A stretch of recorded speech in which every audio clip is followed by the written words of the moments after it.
Salut la compagnie! Comment vous allez? Moi, je vais très bien. Aujourd'hui, je suis tout seul. Et ouais! Bon, aujourd'hui, on va parler de la parashat Shlach. Aujourd'hui, on va parler sur les Meraglim et la terre d'Israël.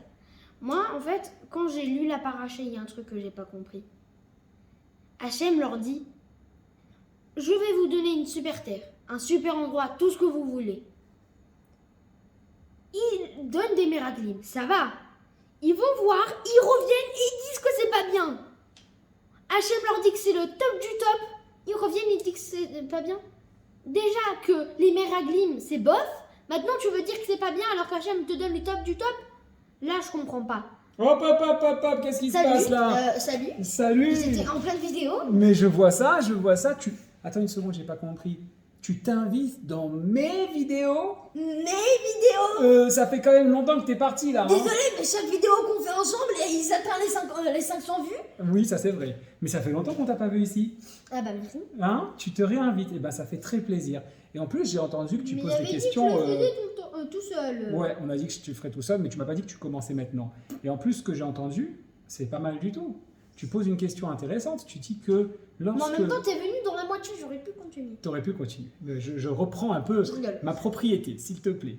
Donc, tu as dit que dans la parashat Shlach, un truc très intéressant. D'abord, on remet les choses dans le contexte pour ceux qui ne savent pas. On est quasiment à l'entrée d'Eretz Israël.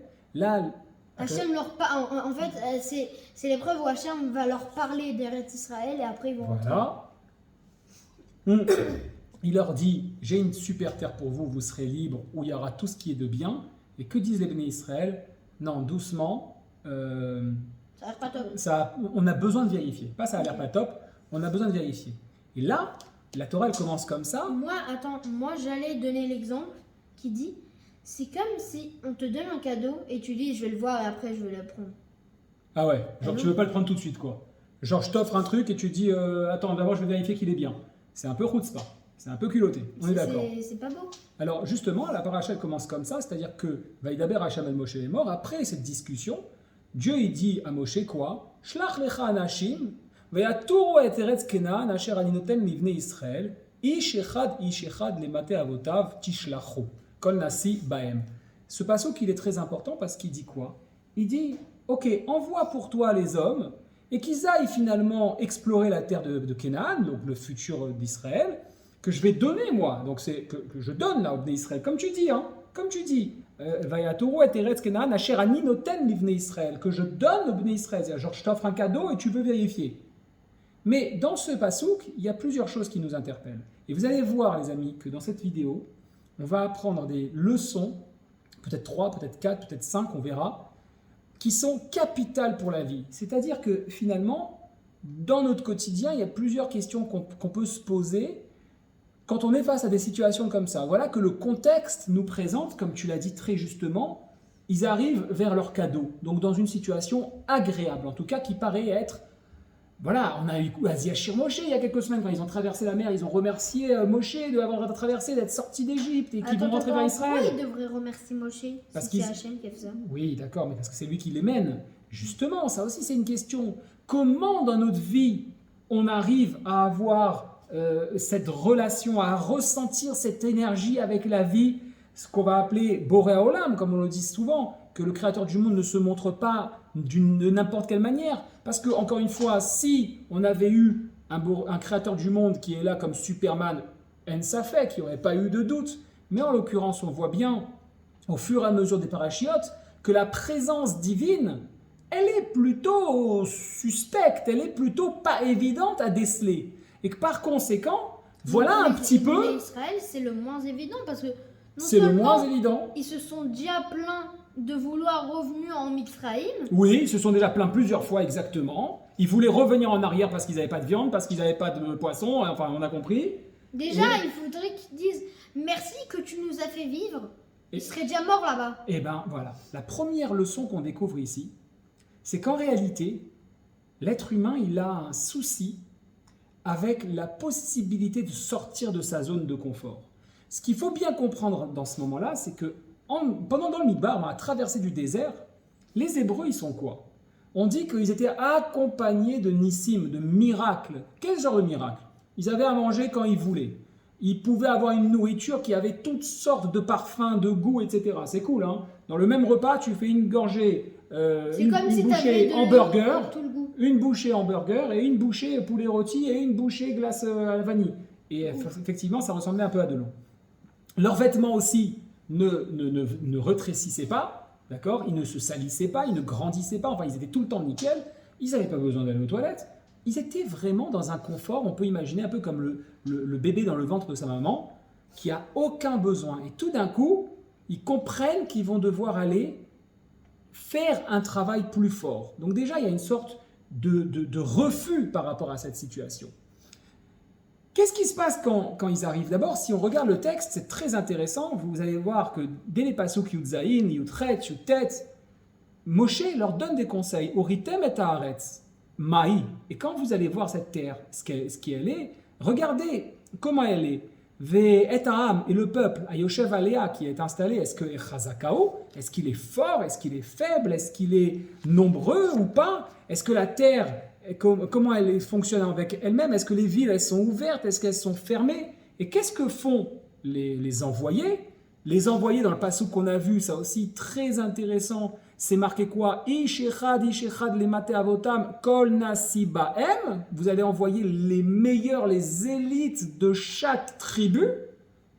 Autant dire qu'une leçon qu'on peut voir, c'est que les difficultés aussi n'appartiennent pas aux faibles, n'appartiennent pas aux petits, n'appartiennent pas seulement à une classe inférieure, mais qu'elles touchent tout le monde, même les meilleurs. Autant dire que le travail dans sa vie ne s'arrête jamais. C'est pas parce qu'on a atteint un certain pouvoir, une certaine situation financière, un certain nombre d'enfants, un certain nombre d'années de mariage, etc., que ça y est, on peut se dire c'est acquis, c'est terminé. Ça aussi, c'est une leçon qu'on découvre dans cette paracha, c'est que ça se concentre sur des personnes qui sont au top niveau. Kol nasi ba'em. Vous allez choisir les chefs parmi eux. Oui. J'ai l'exemple que tu nous as donné, enfin une histoire que tu nous as racontée, que quand tu avais perdu ton permis de conduire, tu as tout réglé, tu t'es dit c'est bon, c'est top, et 2 jours après, encore des petits. Exactement. Parce que finalement, on va avoir tendance à se dire, tu sais quoi, moi je travaille, je vais me construire un patrimoine, je vais bosser, je vais faire carrière et je vais être tranquille. En réalité, c'est pas du tout ça. C'est-à-dire que si c'était aussi simple que ça, si on avait la possibilité d'atteindre un certain degré pour être tranquille, eh ben la vie ne durerait pas si longtemps. Elle durerait 30 ans, 20 ans. Non, jusqu'à 120 ans, 180, 200 ans, ce n'est jamais fini, les épreuves sont toujours là, il y a toujours moyen de grandir encore. Et donc là, c'est un des points. Puis, on se rend compte que quoi? Lorsqu'ils arrivent, alors que Moshe leur a préparé en leur posant des questions spécifiques qui montraient la stratégie, qui montraient la qualité de la terre, etc., eux vont arriver en disant... On est allé dans le pays que tu nous avais envoyé. Attends, d'abord ils vont donner du positif. Ça c'est très vicieux. Ils vont dire, Nachon, yesh vegam zavat chalav udvash hi vezepiria. Elle ruisselle, comme on a l'habitude de dire, de lait et de miel, et voici son fruit. Et là ils sortent un fruit énorme, et ils disent, attention, il y a des géants, c'est la folie. Mais la deuxième leçon qu'on peut apprendre, on a dit la première, c'était quoi? C'est que finalement, lorsqu'on est dans une situation, on a du mal à sortir de sa zone de confort. La deuxième leçon qu'on apprend là... sur le canapé, t'as pas envie de te lever. Exactement. La deuxième chose, c'est que ils ont perçu les choses. On perçoit plus facilement négativement dans la vie que positivement.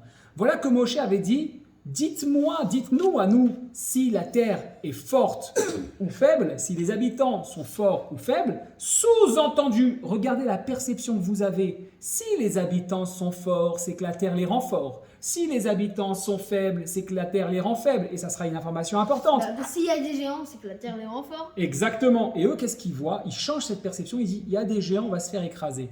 Autant dire qu'il y a une expression, alors que ce sont l'élite du peuple, où on va être pessimiste, on va refuser pessimiste, c'est-à-dire être négatif, tu vois.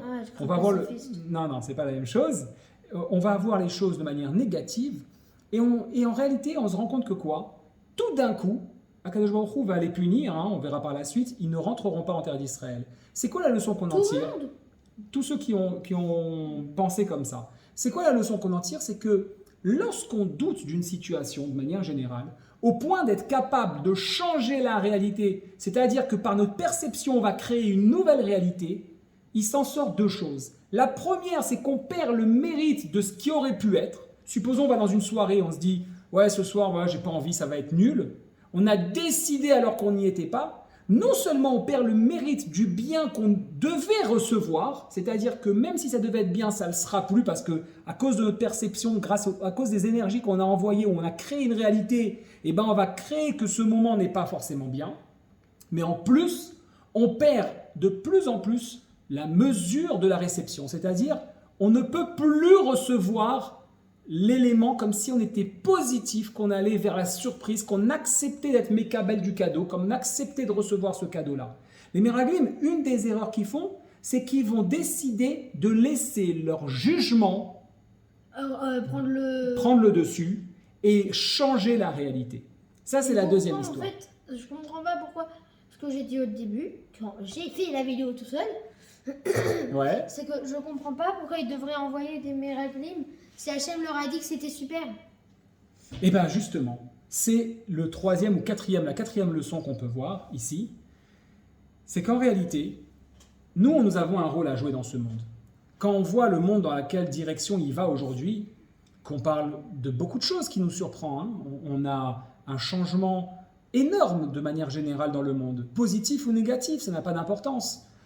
On est actuellement, quelle que soit la vision des gens, tout le monde est d'accord pour dire qu'aujourd'hui, le 9 juin 2023, on est en train de vivre un changement radical. On le voit au niveau de l'économie, on le voit au niveau de la politique, on le voit au niveau de la technologie, on a l'intelligence artificielle qui arrive, on voit les marchés financiers qui se retournent, on voit l'inflation qui n'en finit pas. Ce qui est certain, c'est qu'on est en train de vivre un changement.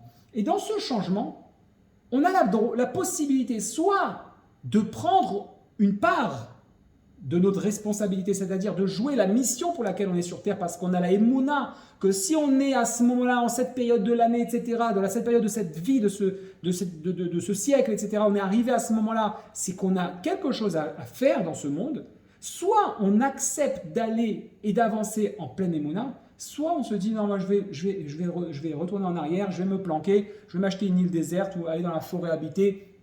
Je vais être en contact avec personne, je ne suis pas pour l'intelligence artificielle, je ne suis pas pour les nouvelles technologies, je ne suis pas pour. Et finalement, on ne joue pas pleinement notre rôle. Qu'est-ce qui se passe là? Il y a un principe en coaching de vie. Un instant, je finis ma phrase et je t'écoute.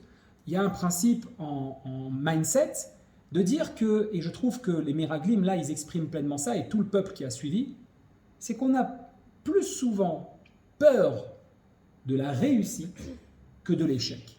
C'est-à-dire que si on analyse ce qui se passe, comment vont conclure les Bnei Israël? Et c'est quelque chose qu'on fait tous, tout le temps. Au lieu de dire, attends, faisons un constat simple, soyons objectifs. On était en Mitzrayim, on était dans une situation où on était enfermé.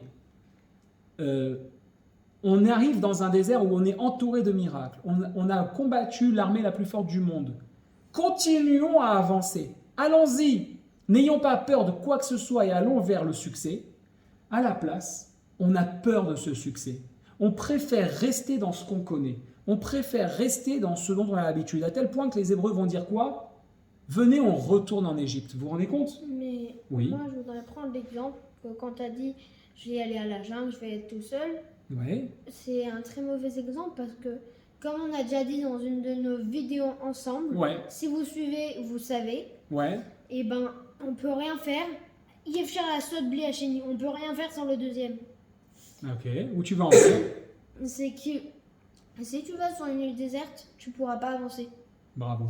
Tu pourras pas, même si tu essayes, tu pourras avancer un tout petit peu. Mais arriver au potentiel d'être incroyable, jamais. C'est pour ça qu'on vit en société. C'est pour ça qu'on se marie. C'est ce que tu viens de dire. Peu l'ont compris aujourd'hui encore. Peu que seul on va vite, ensemble on va plus loin. Oui, c'est beaucoup plus dur à 2. Oui, c'est beaucoup plus dur à 10. Il faut être capable de faire l'effort de communiquer avec l'autre, de se faire comprendre. Souvent, comme j'allais le dire, souvent on n'arrive pas à avoir la même perception avec l'autre. Exactement. Si tu dis par exemple, moi j'ai envie de créer un jeu vidéo et l'autre il te dit, moi j'ai envie de créer un temple. Exactement. Tu Du peux coup, pas il faut réussir. Si ça se trouve, le jeu vidéo, le temple, ils pourraient se mettre ensemble et faire quelque un chose de temple, folie, mais on n'a pas visuel. envie. Exactement. Et donc, c'est hyper intéressant. Pourquoi? Parce qu'on va peut-être conclure sur un dernier point. Il y a une chose dans cette paracha qui n'a jamais été autant d'actualité. C'est le fait d'entrer en Israël. Beaucoup dans nos sociétés, on se plaint de la vie en Israël. Surtout nous qui avons vécu en Europe, où il y avait beaucoup d'aide, où on profitait d'une certaine beauté extérieure de l'architecture, de la culture, on va dire du niveau social de nos amis, etc. On arrive en Israël et c'est un choc des cultures. C'est vraiment compliqué. C'est-à-dire que le pays est presque pauvre.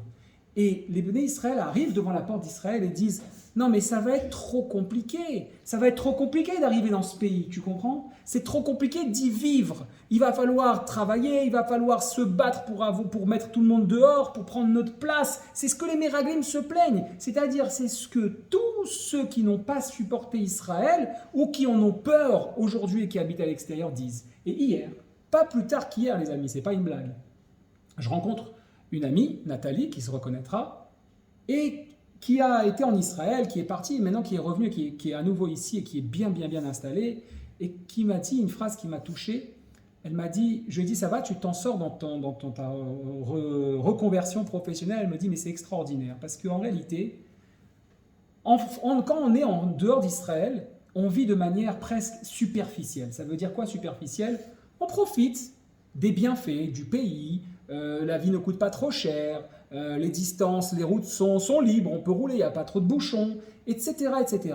Et quand on arrive ici, on ne va pas creuser pour mieux vivre matériellement, on va se découvrir nous-mêmes, on va faire un travail de profondeur intérieure, mais c'est là où l'âme rayonne, c'est là où tout explose vers l'extérieur et où on est vraiment nous-mêmes, on se découvre avec des forces qu'on n'imaginait même pas. Alors oui, c'est un travail énorme, oui, mais finalement, c'est exactement ce que vivent les Hébreux au moment du désert.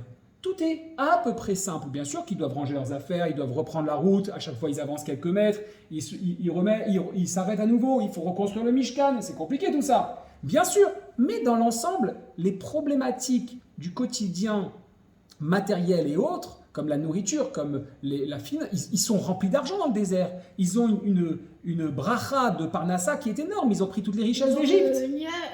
Ils ont la protection, exactement, la sécurité. La chaleur, le froid, il y a les animaux sauvages. Ils sont protégés de tout.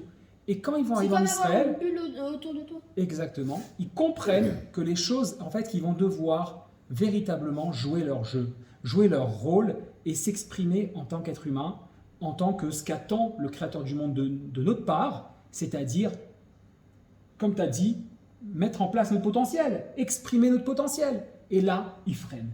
Et là, ils disent non. Alors oui, la terre d'Israël est une terre difficile. Oui, elle est compliquée. Oui, elle est différente de toutes les autres terres, mais elle nous offre une capacité, une possibilité d'exprimer un potentiel qu'on n'imagine même pas. Et tous ceux qui ont accepté ce jeu, de jouer le jeu, s'en rendent compte au quotidien ici en Israël. Alors jouons le jeu, on vous souhaite Shabbat Shalom. Shabbat Shalom. Est-ce que tu vas revenir me faire des vidéos avec moi? Est-ce que vous voulez qu'il revienne à nouveau? Parce que moi je le veux plus souvent. Shabbat Shalom, Ekoulam.